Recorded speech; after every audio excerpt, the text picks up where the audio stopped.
ఆ అవసరం కూడా ఉంది. రైతులపైకి టియర్ గ్యాస్, అసలు రైతులు అనేటువంటి పదమే వాడొద్దు.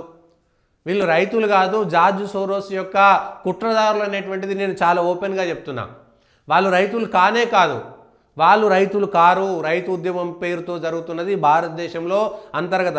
బంగ్లాదేశ్లో ఏ విధంగా అయితే విద్యార్థి ఉద్యమం పేరుతో ఉద్యమాలు వచ్చి ఏకంగా అక్కడ ప్రధానమంత్రి షేక్ హసీనాను దేశం దాటేసి అక్కడ అంతర్గతంగా జరిగి వాళ్ళ హిందువుల ఊచకొత్త కోస్తున్నారో సేమ్ అట్లాంటి కుట్ర సాగుతున్నది. అది కెనడాలో ఉండేటువంటి తీవ్రవాదుల, లండన్లో ఉండేటువంటి తీవ్రవాదుల, అమెరికాలో ఉండేటువంటి డీప్ స్టేట్ అనేటువంటిది పక్కన పెడితే విదేశీ కుట్రలో భాగంగా భారతదేశంలో అది షాహీన్ బాగ్ అల్లర్లు కావచ్చు, లేకపోతే సిఏఏపీ వ్యతిరేకంగా జరిగినటువంటి అల్లర్లు కావచ్చు, రైతు ఉద్యమ వ్యతిరేకం పేరు మీద వస్తున్నటువంటి అల్లర్లు కావచ్చు, ప్రతిదీ కూడా ఇది విదేశీ కుట్ర అనేటువంటిది దేశ ప్రజలు మరొకసారి అర్థం చేసుకోవాలి.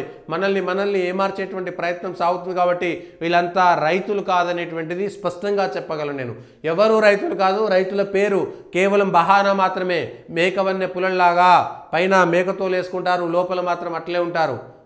వాళ్ళు గోముఖ వ్యాఘ్రాలు, విదేశీ శక్తుల వెనుక ఉండి నడిపిస్తున్నాయి ఏదో ఒక రూపంలో. అది మావోయిస్టులు కావచ్చు, వాళ్ళు నక్సలైట్లు కావచ్చు, వాళ్ళు పీపుల్స్ వారు కావచ్చు, వాళ్ళందరూ విదేశీ శక్తుల భావజాలంతో ఉన్నటువంటి బానిస కొడుకులు అనేటువంటిది మనం ఒకసారి అర్థం చేసుకోవాలి.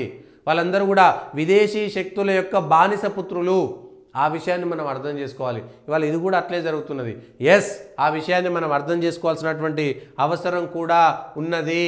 ఆ అవసరం కూడా ఉన్నది. ప్రజలు లేకపోతే ఏమార్చేటువంటి ప్రయత్నం కూడా సాగుతుంది. ఈ